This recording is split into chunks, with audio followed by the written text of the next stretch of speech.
Va ora in onda Auto da Fè, un mondo senza testa, una testa senza mondo, un mondo in testa.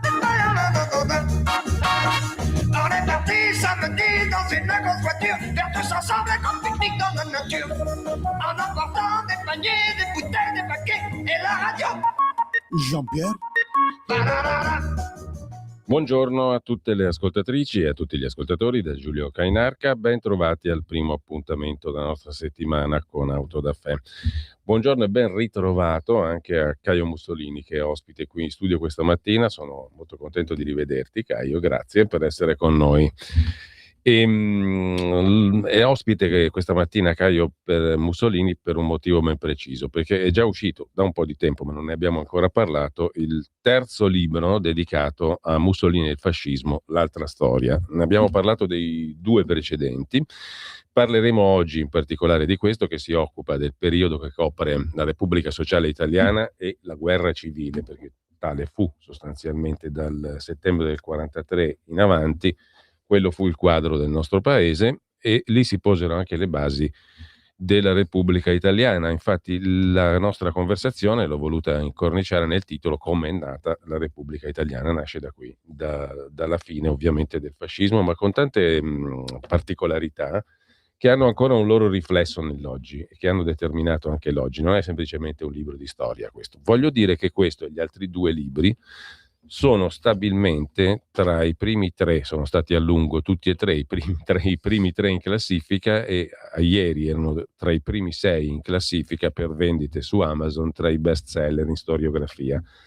Tutti e tre i libri si sono ben piazzati anche nella categoria storia in generale, e questo devo dire va a merito tuo, perché non hai avuto alcun supporto e alcun lancio particolare, perché se ne parla a fatica, anzi molto spesso non se ne vuole parlare né di questi libri né del loro successo, e questo mi induce a chiederti perché, secondo te, perché tu citi in apertura del tuo libro anche il fuoco contro di esso da parte per esempio della CGIL, che apparentemente avrebbe forse altri scopi statutari, no? E prevedi che questo terzo saggio, lo scrivi tu in premessa, in introduzione, sarà probabilmente quello che subirà i maggiori attacchi, i maggiori anatemi e censure elevate di scudi. Per non parlare del fuoco amico, che è un altro capitolo, e tu, citando qualcuno di cui abbiamo parlato in un'altra occasione, hai detto por ahora, per adesso, diciamo così, del fuoco amico non mi occupo, il fuoco amico è quello più infido. Insomma, perché dalla CGIL agli amici questo libro viene guardato male o attaccato addirittura, o si tenta di ignorarlo, di ignorare tutti e tre quelli che sono usciti? Un quarto ne uscirà, perché poi nel quarto libro tu ti occuperai del dopoguerra sostanzialmente, no? Allora, ti lascio subito la parola sul perché, a tuo giudizio, perché il successo di pubblico, di vendita oggettivo nei numeri, e perché il fuoco di sbarramento, da sinistra e da destra. Buongiorno Giulio, intanto grazie per questo nuovo invito, grazie a Radio Libertà per questa possibilità, e intanto iniziamo proprio a parlare del successo del libro. Io stesso non me lo aspettavo, però Amazon non mente, nel senso che se il libro si vende, Amazon ne prende atto, e avere tutti e tre i libri, ricordiamo il primo è uscito circa 1 anno e mezzo fa, il secondo è uscito a novembre e il terzo è uscito 3 settimane fa, è stato presentato ufficialmente a Sant'Angelo in Formis recentemente, quindi diciamo che avere 3 libri dello stesso autore nei primi 3 posti in Amazon, in storiografia, e anche secondo, terzo, quarto, poi ovviamente cambiano un pochino le posizioni a seconda delle giornate nella storia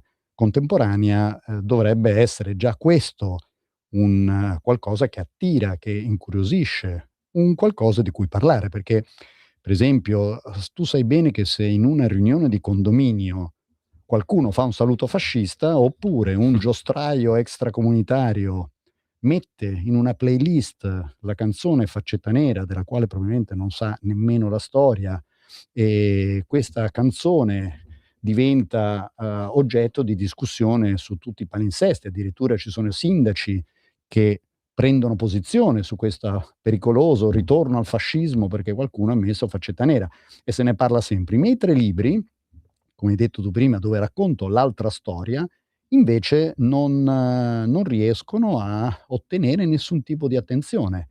Ci sono state delle persone come per esempio Vito Monaco, che ci ha lasciati da qualche giorno, che mi aveva dato la possibilità di parlare nel suo canale. C'era stato anche Spatalino, c'era stato per esempio Borgonovo in Calibrotto, che mi ha dato la possibilità di presentare il libro, ma non sono riuscito ad andare oltre queste piccole presentazioni.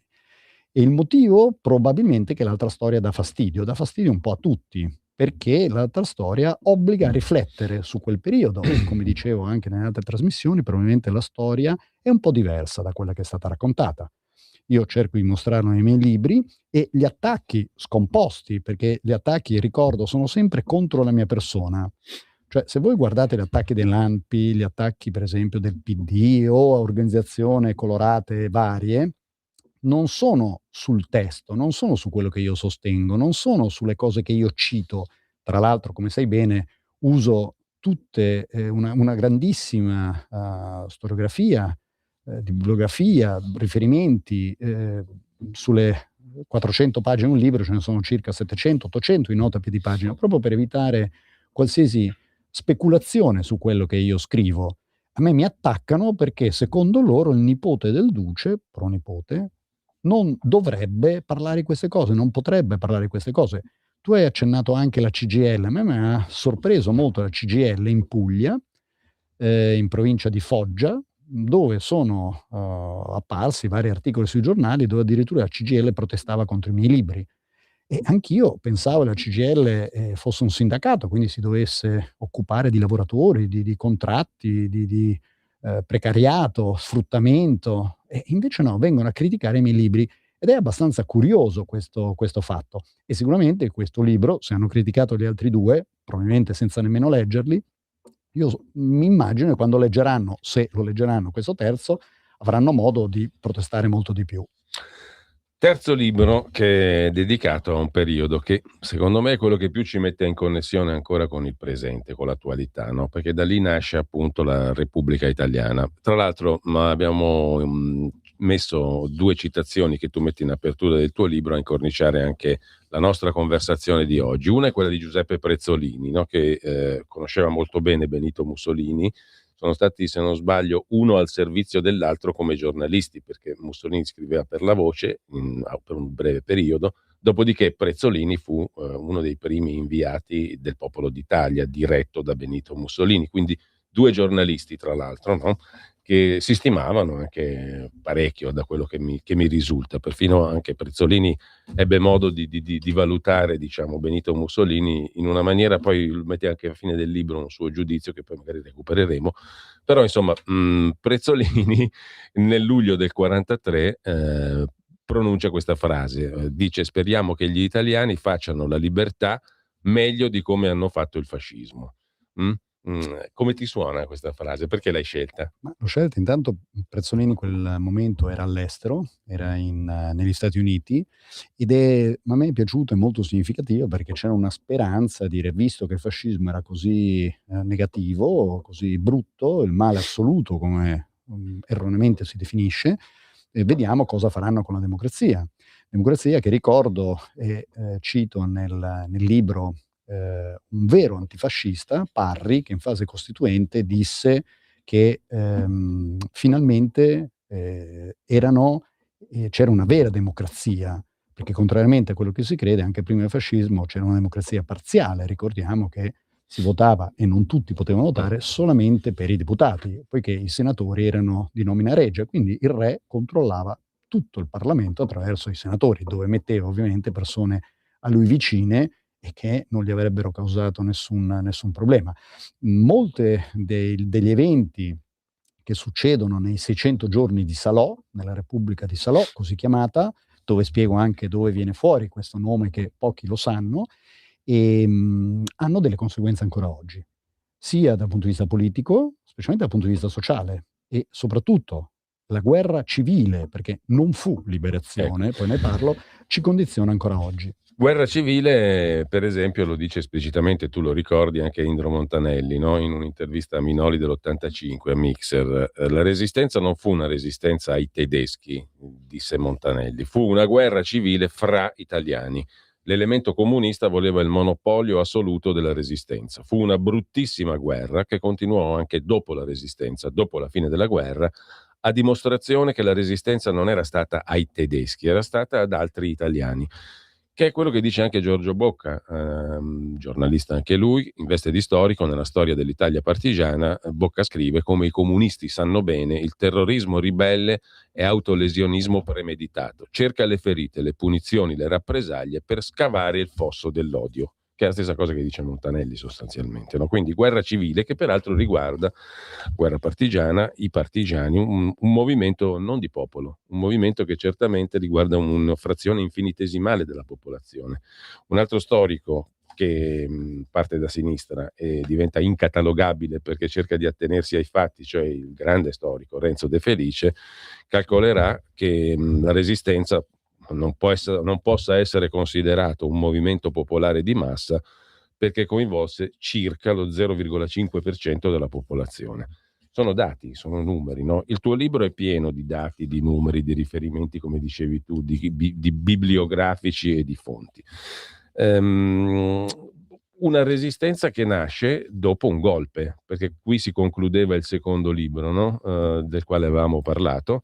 Il 25 luglio del 43 si realizza un vero e proprio colpo di Stato. Sì. Il re, quello che ha fatto il 25 luglio, quindi la destituzione e l'arresto di Mussolini, con anche poi la cancellazione di tutti gli organi, tipo il Gran Consiglio del Fascismo, e sono tutte state iniziative per le quali il re non aveva l'autorità per farla. Anche la nomina di Badoglio, incredibilmente, è stata un fuori dalle leggi e dallo Statuto Albertino, perché il nome eventualmente del sostituto di Mussolini doveva venire fuori al Gran Consiglio del Fascismo. Quindi già qua si capisce come il 25 luglio sia stato un colpo di Stato, per non parlare poi dell'8 settembre che, contrariamente a quando si usa una parola molto bellina che è armistizio, non è stato un armistizio, è stata una resa incondizionata che ha visto la fuga del re, lasciando il centro e nord Italia alla mercé dei tedeschi, che erano i nostri alleati, iniziando la guerra civile. Questo è il punto, no? Io procedo, se sei d'accordo, Caio, con una serie di flash che traggo dal tuo libro, che però ti danno modo anche di entrare nella valutazione di quanto scrivi, no? E quindi in una valutazione storica diversa, l'altra storia, giusto appunto. Allora, l'8 settembre, il 25 luglio e poi l'8 settembre, il golpe e il voltafaccia mettono appunto i tedeschi nella condizione di essere traditi, in pieno diritto di sentirsi traditi, e questo di fatto consente loro di poter mettere le mani sul nord Italia, in particolar modo, no? Allora la Repubblica Sociale Italiana, come spiegò lo stesso Mussolini nella sua ultima intervista, 20 aprile del 1945, no? A Gian Gaetano Cabella, tu la riporti ed è interessantissima.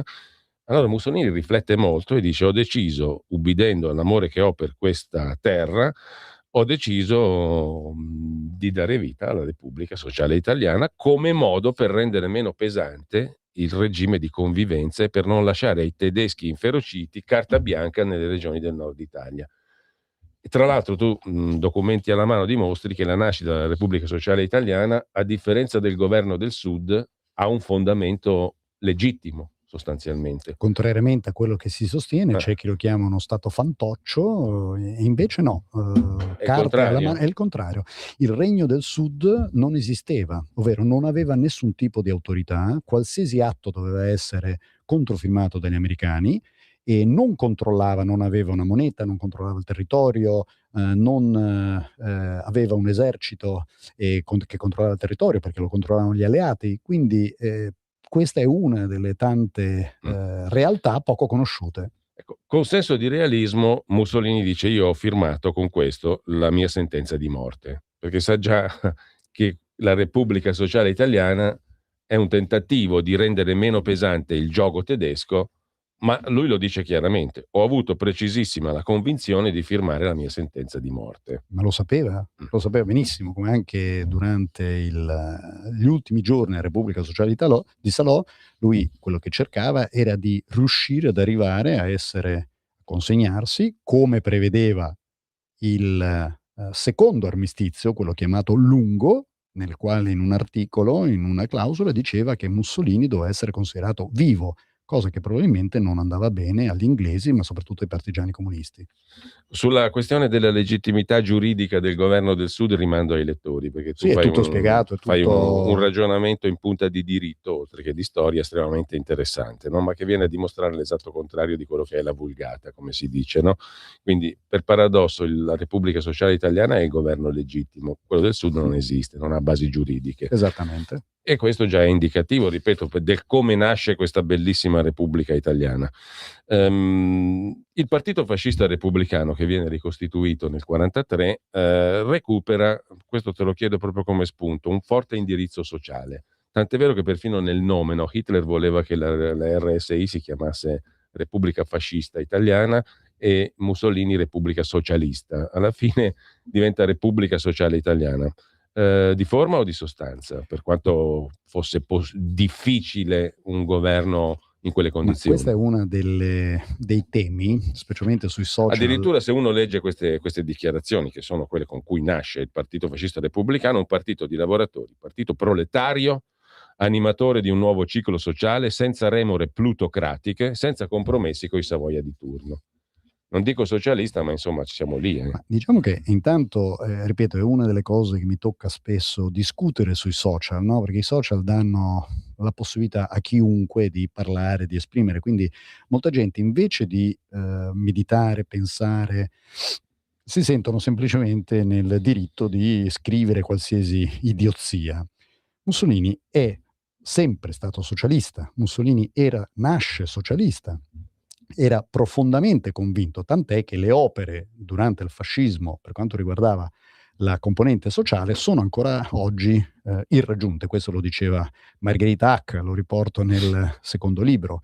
E detto questo, Mussolini, questa vena socialista, dopo la caduta del fascismo, Mussolini vedeva che non c'era più nessun legame con il fascismo precedente, specialmente a seguito del tradimento e la fuga del re a Brindisi, e lui ha dato una sferzata a sinistra ritornando a quello che erano il fascismo di San Sepolcro. Il nome Repubblica Sociale Italiana, ma ricordo anche nel dopoguerra i post-fascisti, non neofascisti come a volte si usa tacciarli in maniera errata, perché loro, i veri fascisti, quelli che avevano combattuto durante il fascismo e durante la Repubblica Sociale Italiana, loro stessi dicevano che erano post-fascisti, perché l'esperienza fascista si era conclusa. Anche il partito si chiama Movimento Sociale Italiano. Poi diventa la destra nazionale in un contesto diverso di schieramenti est-ovest, e quindi la spaccatura, la guerra fredda e i due blocchi che hanno condizionato la politica fino agli anni 90. Mussolini torna, tant'è che io ricordo sempre Bombacci viene ucciso a Dongo. Bombacci, ricordiamo ai nostri ascoltatori, è stato fra i fondatori del Partito Comunista, Nicola Bombacci, del Partito Comunista Livorno. Nel 21. Esatto. Un altro punto che percorre larga parte del libro inizia nel capitolo 2 con l'inizio della storia della Resistenza, però si protrae fino alla fine di Mussolini, è il rapporto tra la Resistenza italiana e gli inglesi in particolare, no? Tu ricordi come nel 1940 nasca lo Special Operations Executive, il SOE, che ha un compito, secondo gli inglesi, incendiare l'Europa e organizzare le resistenze. Peccato che all'inizio, appunto, la partecipazione popolare a questi appelli resistenziali è pressoché nulla. Il capo del SOE, Sir Frank Nelson, evidenzia che l'operazione per reclutare resistenti e partigiani è un fiasco totale. Fiasco.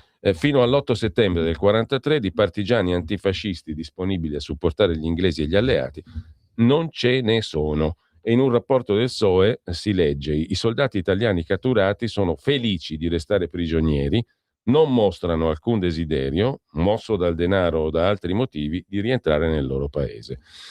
talché anche il ricercatore Romolo Gobbi, storico, testé defunto da poco, nel marzo scorso, che ha scritto tanti libri sulla Resistenza, fa il punto su un altro aspetto, su questo aspetto di partecipazione, ridimensionando anche il peso dell'organizzazione comunista nelle fabbriche.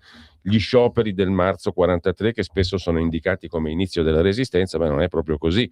Scrive Gobbi, i comunisti nelle fabbriche avevano un'organizzazione molto esigua. I loro appelli erano vani, così come le loro iniziative.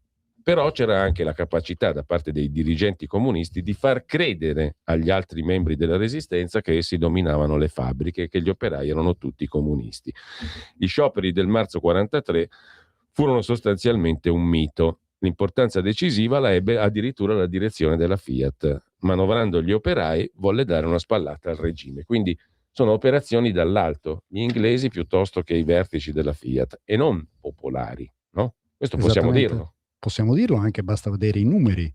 E tra l'altro l'8 settembre, che nessuno se lo aspettava, non è come si crede che inizia il movimento partigiano. L'8 settembre, ricordiamo, c'era stato lo sbandamento dell'esercito, molti italiani erano stati arrestati dai tedeschi, molta gente si era data alla fuga, alla macchia, erano scappati. C'era stato, io riporto un estratto della Pelle, dove Sì. racconto cosa sentivano, cosa si diceva in quei giorni, gente che buttava le divise, buttava i fucili, scappavano, cercavano di rientrare a casa. In tutto questo caos nessuno era preparato per la resistenza. Gli unici che avevano dei nuclei invece estremamente organizzati erano i comunisti attraverso i GAP.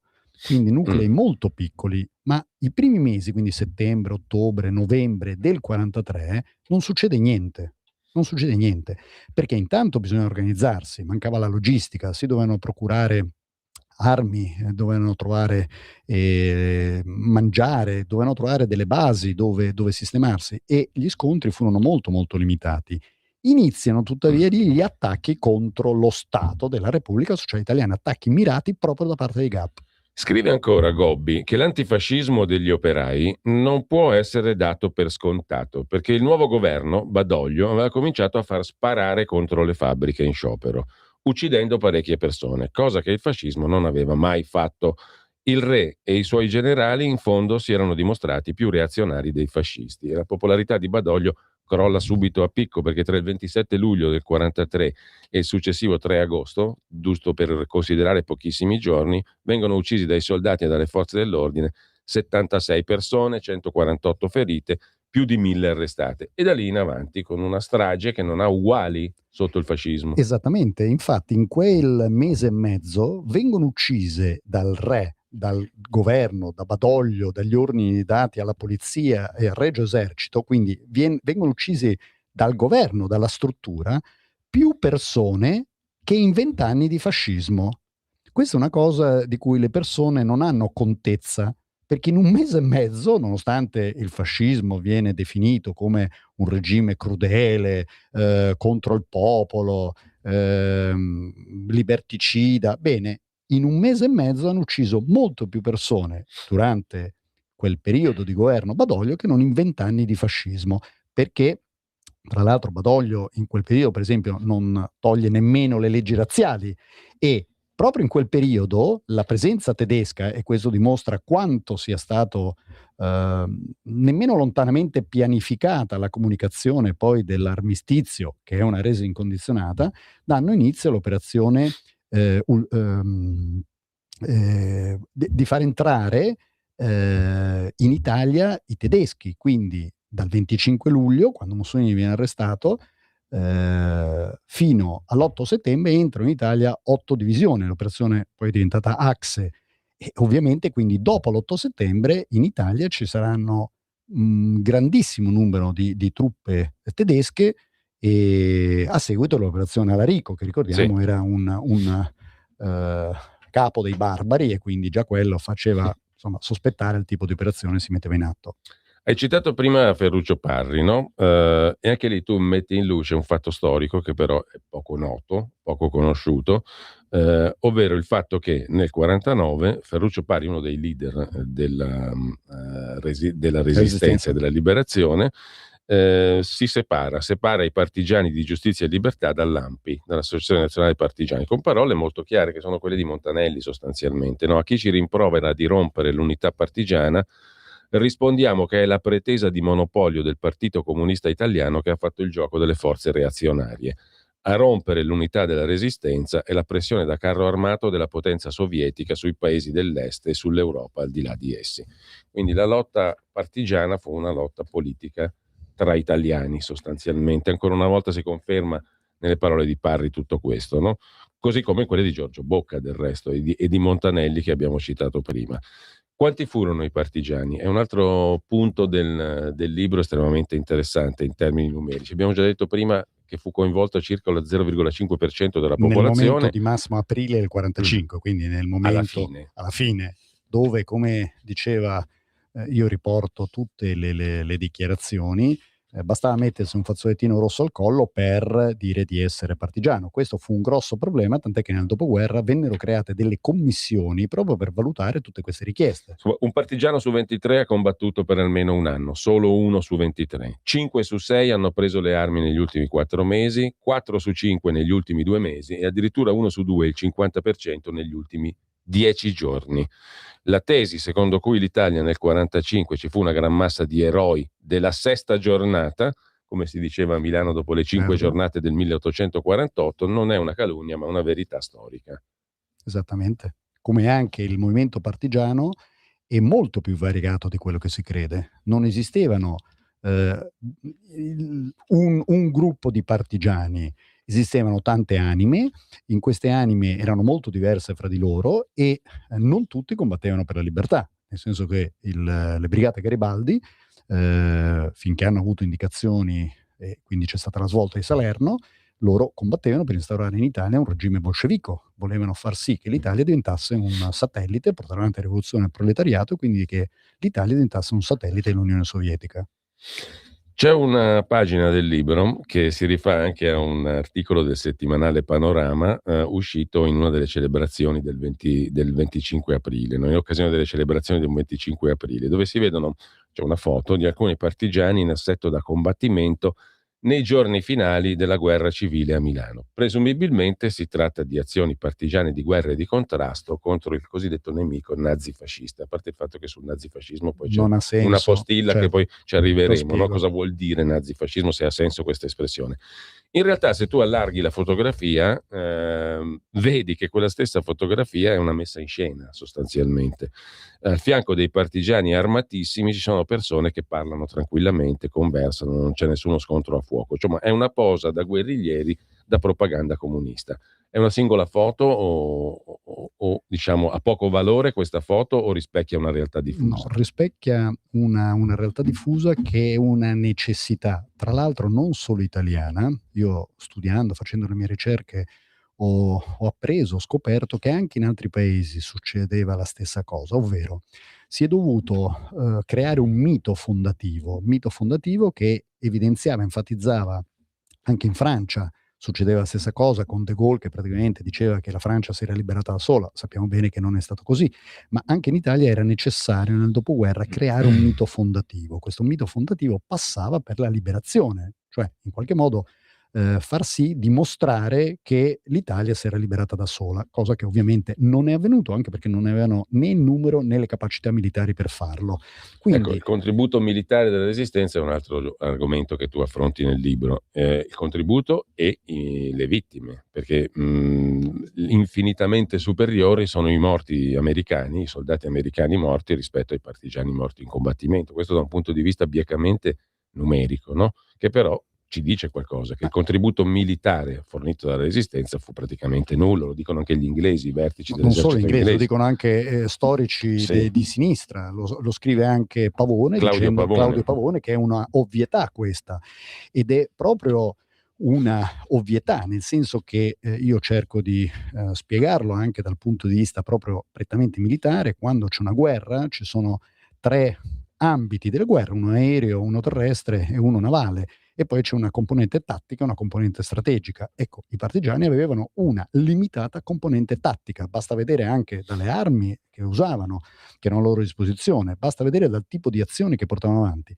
Quindi senza gli alleati non ci sarebbe stata nessuna, tra virgolette, liberazione. Quello che spesso invece hanno creato i partigiani è una situazione dove, contrariamente a quello si sostiene che sia stato un movimento di popolo, in realtà la popolazione, la gran parte della popolazione, era in quello che De Felice definiva la zona grigia, ovvero gente che cercava di passare la giornata, di sopravvivere, si trovava spesso in mezzo a due fuochi, quindi da una parte i tedeschi e i fascisti che controllano le aree, dall'altra parte i partigiani che con azioni di disturbo, con azioni di guerriglie, tipico di una maniera di combattere, non potevano fare altrimenti, causavano tutta una serie di danni alla popolazione. Un agente inglese dello Special Operations Service, John McCaffrey, tu lo citi nel tuo libro, scrive a Ferruccio Parri il 16 agosto del 1944 che il più grande contributo militare che potevate portare alla causa alleata era al massimo il sabotaggio continuo e diffuso operato dalle bande, no? Quindi non un contributo militare strutturato, bensì appunto un agire per bande. Queste bande sono il modo in cui agisce il Partito Comunista sostanzialmente in larga parte ai fini di quella guerra civile interna di cui parlava Indro Montanelli all'inizio, no? E questa guerra civile, forse questa è la definizione più giusta di periodo partigiano, della Resistenza. La Resistenza fu una guerra civile che comprende anche, sempre ai fini di sobillamento e di guerra civile interna, per esempio un altro capitolo, credo semi sconosciuto, l'uccisione di quei fascisti, di quei federali che erano in realtà pacificatori, certo, che erano pronti moderati. Al dialogo, moderati, per far rimanere soltanto i fascisti più biechi o per dimostrare che rimanessero solo loro ai fini di esacerbare la guerra civile. Per esempio il capitolo dell'uccisione dei federali è ricchissimo, tu fai un sacco di nomi e molti li tralasci ovviamente perché credo avresti riempito il libro, però sono esempi significativi, no? Di personalità eliminate perché potevano essere dialogiche, potevano dialogare. Infatti questi gruppi cui menzionavo prima... Ecco, scusami Caio, abbiamo una piccola pausa, però sì, riprendiamo da qui, tra 2 minuti. Stai ascoltando Radio Libertà, la tua voce libera, senza filtri né censura. La tua radio. Lo amiamo perché ci offre sempre le cose più buone e naturali. Linea Alberto Acerbis. Buongiorno cari amiche, buongiorno cari amici di Radio Libertà da Alberto Acerbis. Se volete prenotare il nostro olio tramite il sito, vi ricordo olioacerbis.com. Lì entrate e vedete la nostra azienda, ma trovate anche nella sezione cosmetica la nostra linea La Bava di Lumaca Rimas. Sono già tantissimi anni, più di 18 anni che le nostre amiche, in modo particolare in questo periodo, ordinano la nostra crema La Bava di Lumaca. Attenti alle parole, attenti, eudermica e certificata da BioCert Italia come crema biologica. A cosa serve la crema La Bava di Lumaca Rimas della Acerbis? Combatte le rughe, scottature, psoriasi, dermatiti, cuperosi, elasticità della pelle, idratazione, scottature, insomma una crema a 360 gradi. Ma ricordo, crema biologica, l'offerta, siamo in raccolta negli allevamenti convenzionati in questi giorni perché poi le chiocciole vanno a dormire. Attenti perché è una cosa davvero fuori di testa. Una crema La Bava di Lumaca biologica eudermica Rimas 35 euro, trasporto gratuito, ma 3 Rimas, 3 non hanno scadenza, siete a posto fino a settembre, 79 euro. Chiamate 030 68 40 408, produzione limitata, oppure olioacerbis.com, sezione cosmetica. Stai ascoltando Radio Libertà, la tua voce libera, senza filtri né censure, la tua radio. Rieccoci in diretta con Caio Mussolini, stiamo parlando del tuo terzo libro su Mussolini e il fascismo, un'altra storia, dedicato alla Repubblica Sociale Italiana e alla guerra civile. E devo dire che questo libro, una volta che io penso chi lo leggerà si renderà conto di come qui ci siano veramente i germi di quello che sarebbe stato poi il panorama politico e istituzionale dell'Italia repubblicana negli anni a venire, e direi fino a oggi, perché larga parte di quella guerra civile oggi si combatte ancora ideologicamente, però deriva da lì. L'ideologia è quella sostanzialmente, non è cambiato molto. No. Sono cambiati gli scenari, diciamo, ovviamente bellici e militari. Stiamo parlando ancora di anni di guerra, ma già lì si pone quella base per cui nasce la Repubblica. Allora, altro fatto storico, dicevamo, sconosciuto, l'eliminazione dei federali dialoganti, diciamo così, perché bisognava esacerbare la guerra civile. Così come, lo anticipo subito, poi ti lascio la parola, tu affronti in un altro punto del libro una questione estremamente interessante, sempre in questa chiave di guerra civile, cioè guerra tra italiani, la questione del legittimo combattente, cioè della liceità di certe azioni militari condotte da parte partigiana e quindi per conseguenza della liceità o meno delle cosiddette rappresaglie. Da parte tedesca, ma poi anche da parte alleata ci saranno rappresaglie. Ti lascio subito la parola, Caio, perché questo è un paio di punti estremamente interessanti. Allora, esattamente questo delle uccisioni ai federali è proprio, e degli attacchi, ce ne furono molti nelle città principali, da parte principalmente dei GAP, quindi di piccoli nuclei che attaccavano in maniera mirata e poi scomparivano. Erano, ripeto, comunisti, dei gruppi armati patriottici, supportati da un'azione di logistica. Stiamo parlando veramente di pochissime persone nelle città principali. E questi attentati e questi attacchi contro i federali, cito l'esempio di 4 federali di 4 città molto importanti, hanno come obiettivo quello dell'esasperazione dei fascisti. Perché? Dopo l'8 settembre c'è un periodo di stallo, nessuno è preparato, nessuno capisce bene cosa succede, e in molti posti i fascisti, ovviamente avevano contatti sui territori con rappresentanti degli altri partiti e cercano di trovare un compromesso, per esempio in non attaccarsi, non iniziare a uccidersi, quindi proprio per evitare scontri diretti, e ci riescono. E i fascisti che sono più moderati, che sono i più portati al dialogo, sono paradossalmente quelli che vengono attaccati, perché attaccandoli si creano le condizioni poi per successive rappresaglie. Le rappresaglie portano sangue, il sangue fa arrabbiare le altre persone, quindi si porta a un livello di scontro molto più alto, si chiama eventi spiralizzanti che aumentano la violenza. Questa è l'uccisione ai federali, per esempio, qualcosa che nell'immaginario collettivo nessuno sa, certo, nessuno conosce, e si lega, come dicevi tu prima, al legittimo combattente, ovvero anche all'epoca c'erano delle leggi molto precise, anche oggi, per riconoscere un militare e quindi legittimo combattente che possa anche usufruire delle leggi a tutela dei militari, delle varie convenzioni internazionali. Per esempio, un soldato, un combattente doveva avere una divisa, doveva avere dei segni distintivi, doveva essere organizzato in una maniera gerarchica, quindi avere un capo, avere dei responsabili, ma soprattutto doveva portare le armi in maniera aperta. Se uno fa caso, ancora oggi tutti i militari portano le armi in maniera aperta. Ecco, il non attenersi a questo faceva sì che un attacco non era una legittima operazione militare, bensì un attacco terroristico.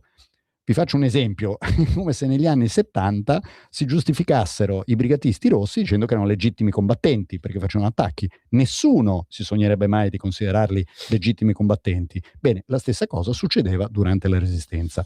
Questo, tra l'altro, io poi faccio l'esempio di Via Rasella, dove sì. incredibilmente la prima sentenza riconosce l'azione di Via Rasella compiuta da non legittimi combattenti. Cioè terroristi, diremmo. Terroristi. Qual era il problema? Lo tratto perché è un tema molto delicato e un punto di svolta importantissimo per capire quel periodo. Ovviamente questo avrebbe messo in serie difficoltà tutto il movimento partigiano.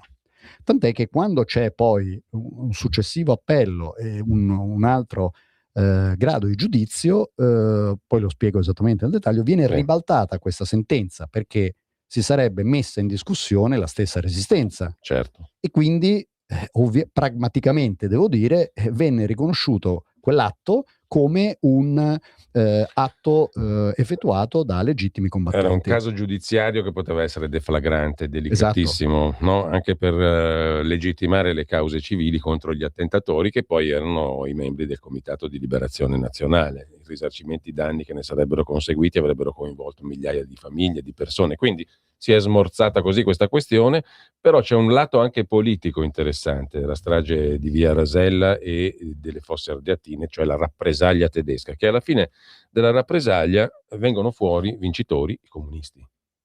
Diciamo che i comunisti in quell'attacco, che non tutti erano d'accordo, io spiego esattamente cosa succedeva a Roma in quel periodo. Ricordiamo che il controllo, il re continuava a essere in qualche modo il rappresentante legale, non era però riconosciuto dai partiti di sinistra, perché il re era scappato al sud lasciando effettivamente Roma alla mercé dei tedeschi. Quindi all'interno del CLN c'erano diverse anime e c'era anche chi voleva agire militarmente, chi invece sapeva che questo sarebbe stato controproducente, tant'è che spesso ogni azione portata avanti dai partigiani era causa, perché era prevista la rappresaglia, era prevista dalle norme e dalle leggi dell'epoca, rappresaglie atroci. Le stesse Fosse Ardeatine, che portano alla morte di 335 persone, e quando si fa il processo a Kappler non viene fatto per le 335 persone, ma viene fatto per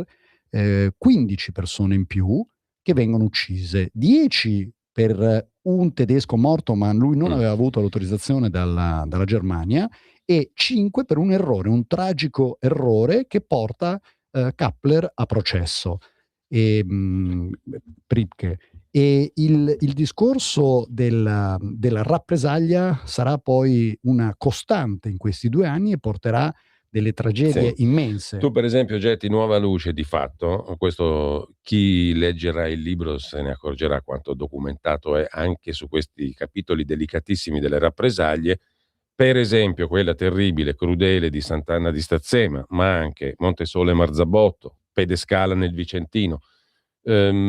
Chi leggerà il libro si renderà conto che queste vicende possono e devono essere raccontate anche in un altro modo, come fai tu, perché sono tutti racconti basati su fatti accaduti e su testimonianze di persone che li vissero e che gettano una luce diversa sul cinismo anche con cui furono fatti determinati perché era operazioni. Voluto, era certo, voluto. Era un cinismo attacchi... voluto e che arriva perfino alla bassezza di depredare i cadaveri. Cioè io mi sono letto con orrore quello che dice una testimone della strage di Sant'Anna di Stazzema, una signora che racconta di come vide Teresa Pieri si chiama questa signora, una sopravvissuta alla strage, scesi a Val di Castello, in una strada riconobbi 2 partigiani comunisti che avevo visto tante volte, mi avvicinai, mi accorsi che si stavano dividendo soldi, braccialetti, catenine d'oro, tutta roba rapinata sui cadaveri dei nostri cari, dopo essere scomparsi senza aver difeso il paese e ha lasciato gli abitanti alla mercé della rappresaglia, illudendoli sul fatto che li avrebbero difesi. A parole vi difenderemo, poi scompaiono e depredano i cadaveri. Ovvio che non tutti i comunisti agirono così, questo è ovvio e chiaro, però questi sono dati di fatto che gettano luci. Pedescala, cosa succede nel Vicentino? Qualcosa di simile, no? Quindi ci sono tanti di questi episodi che giustamente noi ricordiamo come rappresaglie orribili, stragi crudeli da parte dei tedeschi, che però vanno letti in una maniera un pochino più complessa. Soprattutto non va fatta della resistenza un fenomeno unitario. La resistenza era composta da diverse anime, da diverse componenti politiche, culturali, anche religiose, perché c'erano persone vicine al re, c'erano gli ex militari, anche se erano visti male da parte della sinistra, perché il re non gli volevano riconoscere l'autorità, visto che era scappato. E quindi c'era un variegato mondo che non sempre andava d'accordo, perché le parti più moderate della resistenza sapevano bene le conseguenze. Erano i comunisti, quindi le Brigate Garibaldi, le maggiori responsabili di questi attacchi, erano molto più attive di altri gruppi, e quindi in una zona controllata dai tedeschi, dove esistevano tra l'altro delle norme ben chiare, e se uno ci fa caso, io ne parlo nel libro, al sud non si verificarono mai questi attentati, e bisogna anche riflettere, e paradossalmente era proprio Mussolini che non voleva attentati al sud, perché per i fascisti al sud potevano tranquillamente Sarebbe stato loro facile uccidere un portarli a ferroviario, termine. esatto, mettere una bomba, attaccare, e questo non fu mai fatto proprio perché Mussolini non voleva ulteriore sangue al sud, che si spargesse ulteriore sangue. In questo contesto di guerra civile, capitolo 6, molto denso, gli episodi di violenza rossa. Ricordiamoci Giorgio Bocca e Montanelli che abbiamo citato all'inizio. In questo quadro qui viene fatto fuori un filosofo come Giovanni Gentile, in maniera assolutamente ingiustificata ma ideologica. Ci sono tantissimi altri casi che tu racconti, da Porzusa alla Mosano, Malga Bala, Rovetta, il caso di Giuseppina Gersi, le uccisioni degli ecclesiastici. Non voglio togliere il gusto, a volte anche raccapricciante, della lettura a chi legge il tuo libro, ma sono fatti accaduti, no? In parallelo tu documenti appunto l'assenza di attacchi terroristici al sud. Questo è un capitolo, è una parte molto, molto ricca di, come tutto il libro, di spunti perché di riflessione. ovviamente C'è anche un capitolo sulla 10ª Massa, tutto da leggersi, perché scoprirete tante cose che non sapete, per esempio che il comandante Junio Valerio Borghese era tutto fuorché un fascista, esatto. e che gli esponenti della 10ª Massa, molti esponenti della 10ª Massa, in particolare Fiorenzo Capriotti, ma non solo, diedero una grandissima mano a Israele e all'esercito Nel israeliano dopoguerra. nel dopoguerra, A costruire, per costruire le loro l'esercito, la le marina, forze speciali, la le neonata forze marina, speciali, gli incursori sì, della marina. sì, per esempio. Un altro capitolo molto interessante è quello relativo al processo di Verona, cioè il processo dove verranno giudicati i traditori del 25 luglio, quelli che avevano firmato l'ordine del giorno Grandi facendo cadere Mussolini. Qui c'è anche una tragica storia di famiglia, quella di Galeazzo Ciano, naturalmente marito di Edda Mussolini. Il processo ai tradimenti, e però poi si apre il capitolo 11. Io sto veramente saltando da un capitolo all'altro. Il minimo comune denominatore di questo libro è che è pieno appunto di riferimenti bibliografici e di fonti dirette che lo rendono, tra l'altro la lettura è molto rapida, è molto veloce, ma molto densa, molto ricca, perché ogni pagina ci sono non so quante note e quanti riferimenti bibliografici e di fonti dirette, che rende il libro estremamente interessante. Un altro capitolo brutto, ma indispensabile da conoscere, è quello delle violenze degli alleati, a partire dalle famose violenze che furono denominate marocchinate, gli stupri di gruppo, le uccisioni, i saccheggi, le violenze di tutti i tipi ai danni della popolazione italiana, in particolare donne, uomini, bambini, preti, prigionieri di guerra e anche partigiani, perpetrati dalle truppe del corpo di spedizione francese in Italia, composte da soldati marocchini, algerini, tunisini e senegalesi. Qualcuno si ricorderà il film, no? La Ciociara. E sono numeri impressionanti quelli che Esatto, come che vengono anche fuori da qui. i bombardamenti indiscriminati che avevano come scopo, bombardamenti sui civili naturalmente, che avevano come scopo quello proprio di fiaccare il morale, fiaccare la resistenza. Quindi scientemente i bombardieri sceglievano di bombardare le città come Napoli. Paradossalmente Napoli era bombardata così tanto perché? Perché la popolazione napoletana era profondamente fascista e quindi dopo i bombardamenti reagivano e si mettevano subito a posto le cose per continuare ad andare avanti. Questo era qualcosa di inaccettabile ed ecco perché venivano sottoposti a questi continui bombardamenti. La gente non ha contezza, io alla fine poi quando parlo dei morti, ma circa dalle 80 alle 100.000 persone civili vennero uccise dai bombardamenti dei liberatori. 100.000 persone. Voglio citare, sempre saltando di palo in frasca, e a proposito degli inglesi di cui abbiamo parlato prima, quello che Churchill dice quando nasce il 18 giugno del 44 il nuovo governo di Ivanhoe e Bonomi. Churchill lo definisce così: una banda sommamente indegna di fiducia, presieduta da un misero vecchio. Tanto per capirci quali erano i rapporti di stima tra gli inglesi che avevano messo su la resistenza e i resistenti. E tra l'altro gli inglesi e gli americani con la resistenza, io ne parlo durante nei capitoli riguardanti la resistenza, erano anche molto preoccupati. Per esempio la stessa consegna, quando venivano paracadutate armi, esplosivo e derrate alimentari, loro erano preoccupati perché non volevano che queste armi andassero ai partigiani comunisti, perché sapevano che i partigiani comunisti potevano rappresentare un pericolo per la democrazia.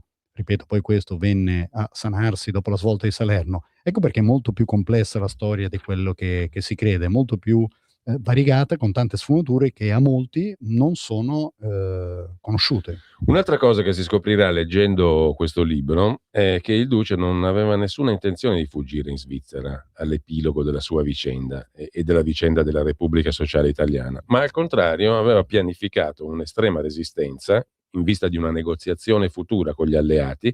Del resto, ciò che prevedeva l'armistizio lungo, no? La consegna del Duce vivo agli alleati, e l'estrema resistenza era localizzata in un punto ben preciso, in Valtellina, dove si cerca di mettere su il ridotto alpino repubblicano, cioè un fortino di estrema appunto resistenza. Quindi il Duce non aveva nessuna intenzione di andare in Svizzera, nemmeno ci provò, perché la Svizzera non l'avrebbe mai accolto, tra l'altro, non solo questo, e aveva 1000 possibilità di andarsene tranquillamente, perché tu documenti come dall'aeroporto di Ghedi di Brescia se ne va per esempio l'intera famiglia Petacci, no? esatto, Tranquillissimamente. il Poteva 22-23 aprile in Spagna. parte un aereo. Questo aereo arriva a Barcellona, solo che a bordo c'era la famiglia Petacci. Quindi se Mussolini, come sostengono i suoi detrattori, non si sarebbe certamente infilato per le stradine del lago di Como. Ma anche un'altra cosa, se uno vuole andare in Svizzera da Como, uno può andare a Ponte Chiasso, Ponte Intelvi, ci sono tantissime altre possibilità, ma non sarebbe mai stato accettato in Svizzera.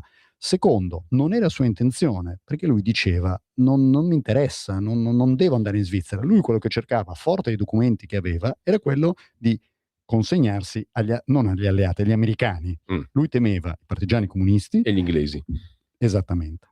Lui temeva perché c'è un rapporto anche qua fra Churchill e Mussolini, ecco, molto più sfumato. Siccome vedo che l'orologio è implacabile, 10:51, io vado direttamente qui. Il voltafaccia tedesco e l'arresto del Duce. Ce ne vuoi parlare? Sì, perché sono capitoli verso la fine del libro estremamente interessanti, molto interessanti e documentati, e che raccontano veramente un'altra storia, no? Ma ovviamente io nel libro cerco sempre di raccontare l'altra storia, ovvero ma poi, far attenzione, riflettere l'altra storia basandosi sui documenti. Certo, ma perché ci sono documenti, solo che bisogna leggerli, bisogna capirli. Se uno legge la storia sui librettini oppure su internet o leggendo i romanzi oscurati, ovviamente non la può capire, non la può contestualizzare. Mussolini quando si dirige verso nord per dirigere in Valtellina, la famosa colonna che viene fermata a Dongo, anche qua la colonna è una colonna di centinaia di veicoli, c'erano i soldati tedeschi che si erano uniti della FLAC, c'erano tantissimi gerarchi, la colonna viene fermata e il famoso travestimento del Duce, quello del Duce non voleva, ma fu obbligato praticamente ai tedeschi. Io ne parlo con le dichiarazioni del maggiore Birzier che era lì, parlo di Fanmayer che era nella colonna, era il responsabile della colonna tedesca, e soprattutto del tradimento tedesco, che da un certo punto di vista è comprensibile, poiché i tedeschi, dopo aver combattuto in Italia, aver combattuto nei partigiani, essere stati traditi, non ne potevano più dell'Italia e volevano raggiungere la Valtellina per poi arrivare a Berlino. In quel momento il fuoco della guerra era su Berlino. Esatto, stiamo parlando del 27-28 aprile, quindi l'Armata Rossa aveva posto d'assedio Berlino e quindi loro, conoscendo anche il comportamento dei russi, effettivamente tutto quello che è successo dopo, anche lì poco conosciuto, cercano di andare in Germania. Mussolini viene riconosciuto, ma anche lì Mussolini è stato prima nella colonna, girava fra le macchine, c'erano i civili delle popolazioni vicine, quindi l'avevano già visto. Sostanzialmente i tedeschi raggiungono un accordo con i partigiani, esatto. E c'è per esempio, tu l'hai citato poco fa, Fritz Birzer, l'ufficiale tedesco incaricato di seguire Mussolini, che lo dice esplicitamente. Il tenente Feldmayer, che comandava la colonna, la Flak, aveva sottoscritto con i partigiani accordi precisi, in base ai quali soltanto i militari tedeschi avevano libertà di transito. Io non potevo oppormi, quella di Dongo è stata la più brutta esperienza della mia vita. Chiaro, no? Sì. Non c'è niente di oscuro in tutto questo. E come tu dicevi, forse è anche comprensibile che i tedeschi agiscano in questo modo, però certamente fu un voltafaccia a loro volta.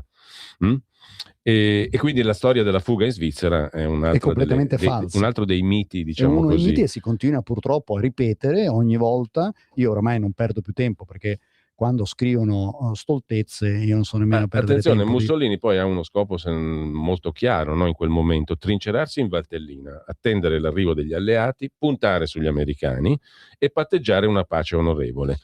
Ha delle carte con sé, e qui c'è un altro dove dedico certo. più di un capitolo, perché è un tema molto molto delicato, è un tema dove ancora adesso si dibatte tanto, e Mussolini aveva il suo archivio. L'archivio era stato portato poi da Roma al nord, era andato tra l'altro voglio precisare a mo' proprio di chiosa su questo punto, che il fatto che Mussolini dovesse essere consegnato vivo era previsto, come dicevamo, dall'armistizio lungo cosiddetto, firmato da Badoglio il 28 settembre del 43. Lo stesso mandato di cattura contro Mussolini, emesso a Roma il 26 agosto del 44 dall'Alto Commissariato per le sanzioni contro il fascismo, prevedeva la stessa cosa: la cattura dell'imputato e la sua conduzione nel carcere a disposizione delle autorità e degli alleati per processarlo. Esattamente, tra l'altro io ho recentemente avuto un documento... Quindi non esiste un ordine di fucilare Mussolini e i suoi ministri. Allora, non come solo, accade sul lago ma di non Como. solo. Io ho un amico che si chiama Giovanni Peco, che invito a seguire sui social. Bene, Giovanni Peco mi ha recentemente mandato un documento che ha trovato in un archivio americano, dove gli americani si chiedono per con quale diciamo, legge o cosa possono accusare Mussolini per fare un processo, perché non ne trovano. L'unica cosa che trovano è quella eventualmente dell'invasione dell'Abissinia, cosa che era risibile perché comunque erano tutte le nazioni coloniali che facevano guerre per conquistare i territori. E quando Mussolini ha i suoi documenti, lui era forte dei documenti che ne aveva, poi si sono persi parte dei documenti, come anche i documenti, il famoso carteggio è sparito insieme all'oro Edongo, che non era l'oro di Mussolini come qualcuno vuole far credere, non erano sue proprietà, erano il denaro, c'erano denaro, oro, valuta straniera della Repubblica Sociale Italiana, che ricordiamo era un governo, continuava ad agire, gestiva, pagava stipendi, gestiva amministrativamente i territori, quindi tutto quel denaro è scomparso, quell'oro è scomparso, e tutte le persone, ovviamente i partigiani che erano in zona, in un modo o nell'altro, in poche settimane, pochi mesi, fanno tutti una brutta fine. Come anche sull'uccisione del Duce, che è il capitolo conclusivo. È stato ucciso 2 volte. Allora, io questo capitolo onestamente ho riportato almeno 7 versioni diverse. Sì. Molte sono verosimili, molte sono credibili. E anche qui ritorna il ruolo degli agenti segreti inglesi. Certamente, inglesi. Come ritornerà nell'immediato dopoguerra, che casualmente Winston Churchill visita Milano, fa la vacanza sul lago di Como. Stiamo parlando dell'estate, la guerra finisce ad aprile, stiamo parlando 2 o 3 mesi dopo, Churchill, guarda caso... Tu ti sei fatto l'idea di cosa c'era in quel carteggio Mussolini-Churchill? Allora, sicuramente c'erano molto probabilmente documenti che riguardavano l'entrata in guerra dell'Italia. Se uno osserva cosa è successo il 10 giugno del 40, l'Italia dichiara guerra a Francia e Inghilterra, ma non attacca la Francia. Per 2 giorni non ci sono attacchi militari, che è abbastanza curioso. C'è una lettera con la grafia del mio bisnonno che io ho messo nel libro, dove dice che Mussolini informa il re che era d'accordo con Francia e Inghilterra per dichiarare guerra il 10 giugno. Perché? Perché Mussolini non poteva non entrare in guerra il 10 giugno, nonostante avesse per più di 10 mesi tergiversato, ma anche poteva essere una richiesta per non far stravincere i tedeschi. Tant'è che basta vedere nel sud della Francia l'atteggiamento degli italiani nei confronti degli ebrei è stato ben diverso da quello dei tedeschi. Questo problema si porrà anche nei Balcani, si porrà anche con l'attacco alla Grecia. Erano tutti equilibri molto complessi che c'erano all'epoca, dove Mussolini sì, era alleato ai tedeschi, ma non voleva una Germania troppo forte, perché sarebbe potuto diventare lui succube della Germania anche. Allora, Piazzale Loreto, un altro flash sul quale vale la pena di spendere 2 parole, anche se abbiamo praticamente meno di 2 minuti. La cosa curiosa è che Mussolini, come giornalista sul Popolo d'Italia, aveva scritto il 26 giugno del 1920: la storia italiana non ha episodi così atroci come quello di Piazzale Loreto, nemmeno le tribù antropofaghe infieriscono sui morti. Non si riferiva ovviamente a lui e agli altri gerarchi e a Claretta Petacci, ma si riferiva a un attentato all'uccisione di un e a un linciaggio del vice brigadiere dei un carabinieri carabiniere. perpetrato da 2 socialisti. Sì. Mm? Parte di quella Curiosa questa cosa molto. della nemesi storica. Il sangue di Piazzale Loreto aveva detto invece, con riferimento all'uccisione dei partigiani, lo pagheremo molto caro. In effetti a andò dimostrazione di quanto Mussolini cercasse di evitare questi scontri e queste uccisioni sommarie. Allora, non facciamo in tempo, però voglio citare, sempre da questo libro, che ripeto è il terzo libro, La Repubblica Sociale Italiana e la guerra civile, Mussolini e il fascismo, l'altra storia di Caio Mussolini, lo trovate su Amazon.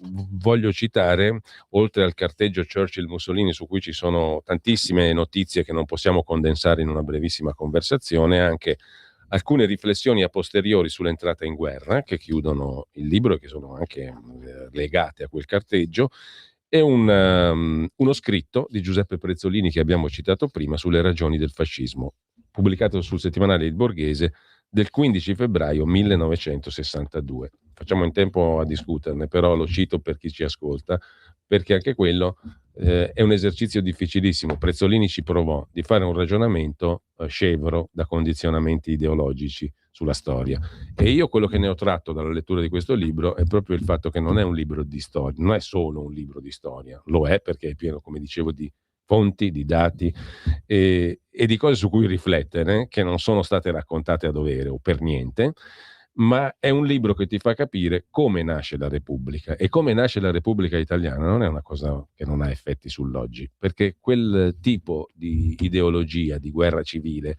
da un punto di vista ideologico c'è sempre stata. Ci siamo nati anche noi, che siamo nati nel 68, no? E anche ai nostri giorni questo vizio dell'ideologia. Tra l'altro c'è una bellissima osservazione dello storico Romolo Gobbi sulla insurrezione all'ultimo, no? Ci sono appelli, ne parla anche Claudio Pavone, storico di sinistra, che ci fu la spinta a compiere, finché si era in tempo, prima che arrivassero gli alleati, il massimo possibile di atti irreversibili, cioè vendette, uccisioni, la guerra civile nel suo pieno. Certo. Ecco, quella insurrezione, secondo lo storico Romolo Gobbi, dell'ultimo minuto, non solo fu dannosa, perché non solo fu inutile, ma anche dannosa perché generò l'illusione che si trattasse di qualcosa di più che anticipare di qualche ora la liberazione da parte degli alleati. Dannosa perché ancora oggi c'è chi crede che avrebbe potuto essere più di quello che fu e non poteva esserlo, e certamente l'insurrezione servì ai partiti del CLN, del Comitato di Liberazione Nazionale, per spartirsi le principali cariche pubbliche prima dell'arrivo degli alleati, così mettendo le basi per la partitocrazia, per la lottizzazione tra i partiti cosiddetti antifascisti. Non credo che bisogna spendere tante parole in più. Io ci ho trovato una linea di continuità perfetta tra quel periodo lì e l'oggi. Grazie a Caio Mussolini. Grazie a te Giulio, grazie a Radio Libertà per avermi ospitato e arrivederci presto. A presto, un saluto a tutti.